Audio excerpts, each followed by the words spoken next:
Alright, welcome back to a brand new video of the Target Individual Program Government Experience. Just finished doing laundry. I was on the phone with this TI from California, and she was asking me if when I go to the laundry, do I get targeted? And I said, yeah. I said, to give you an example right now, I said, just got to the laundry.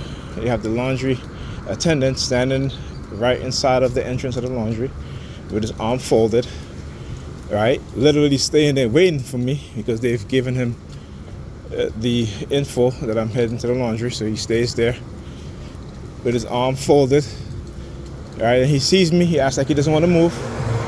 So I went into the laundry, turns around, right, walks away, turns back, look at me, keeps walking, turn back again, looking at me, and then he because again, I'll tell you what they plan to do. Like I said, they always plan to do certain things. So I gave him money. I told him how much quarters I wanted. Right? He gave me a certain amount. I said, yeah, but you still have to give me some more quarters. He takes out his phones, and then he has a translation app, and I said, no, I'm not doing that. I said, because I asked you how much the amount of quarters in terms of dollars that I want, and you repeated after me. So obviously you know how much quarters I want. So again, but they're trying to, let me tell you what it is that they're trying to do. And again, I always got to expose them and what it is that they're doing. Right? Because again, I wouldn't mind using the translation app, particularly if I'm in another country, I don't understand the language, that's fine. Here in the United States, hell no. Knowing what being a TI and what they can do and what they have done to us as TIs is, again, use our voice to manipulate. Again, it's all manipulation, to make it seem like you may say something or what have you to entrap you or such and such. Okay, so no. So again, and they'll try to use things like, me recording what it is that they're doing, the crimes against me, and then trying to justify and say, well, look, he's recording people on the street. Yeah, I'm recording them because they are engaging in a psychological PSYOP, coercive persuasion program, right? And not also that, but covert warfare against me. So I have every right to expose what it is that they're doing. I'm not recording people and then editing out footage and saying, oh, they did this or they did that. I'm not doing that.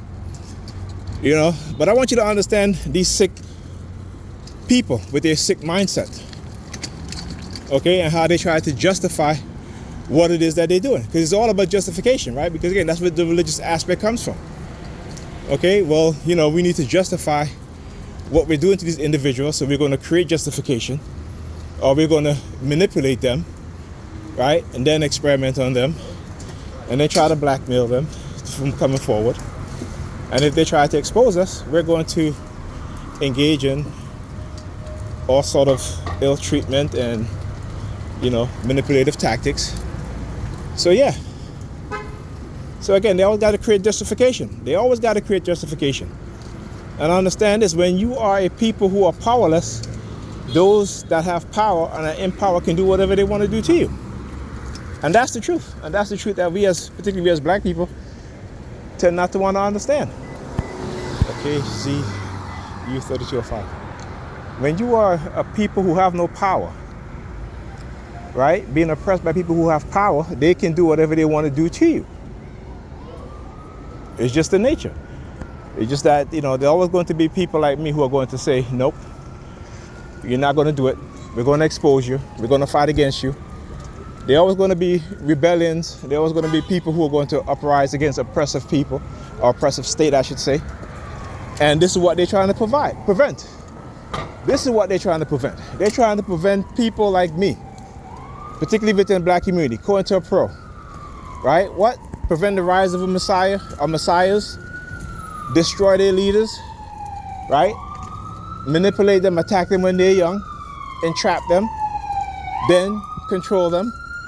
And if we can't control them, we're going to destroy them, and we're going to use them, or we're going to use their people to do it. So that way, the blame don't fall back on us, the white supremacists. right? That way the blame do not fall back on us. That way they will blame themselves and each other. And until we as black people understand that, they're going to continue to manipulate us and oppress us. And we're going to pass those same ignorant mindset to our children that we should blame ourselves for the failures that we have in this society. And to not look at the truth, not look at the reality of the war that white supremacy and white supremacists and white people have engaged against black people in every facet, right? So again, is their sick mindset that they try to transfer within us, except we don't have the power, right? But I tell you what, once they transfer their sick mindset, we'll accept the things that they do to us and get us to do to each other, right? Because we don't have no one to think and to say, hey, you know, this is what they're doing. And particularly over the past 2 decades or even more of cognitive warfare, and they understand and they know the seriousness of cognitive warfare and the damage that it causes to a person's mind or to a group of people's mind. They understand that. So like I said, they will always try to make justification to engage in what they're doing. But don't fall for it. Don't fall for it. All right? So yeah, I did not want to use the translation app because I don't know that man. Like I said, and the fact that they got him to target me in the manner in which they did, why would I do that? You understand? But they do these little tests and stuff like that to try to, you know, create some sort of suspicion, what have you. Well, as black people, we have every right to be suspicious of white people. Even the ones that live right next to us. Right? Because we know that the ones that live right next to us, they will say this and that, but when they go to the voting booth, they vote for the very same people who will put their interests first and will put your interests second, right? But you as a black person will vote for the people that put their interests first instead of putting your interests first, because they don't want you to vote for candidates that's going to put us first. So they'll get you to vote for candidates that's going to put them first. And they'll give you a little bit. And it's not enough to where it can cause a drastic change in your life for the better. It is the trickle-down crumbs on the table that they give you so you can say, well, I got my piece. I don't care about anybody else. You know, I got me and mine, we got ours. So, you know, F them other black people. That's the mindset they want to create, and we keep falling for that shit. But we need to wake up and understand what's going on. All right, talk to you guys in the next video.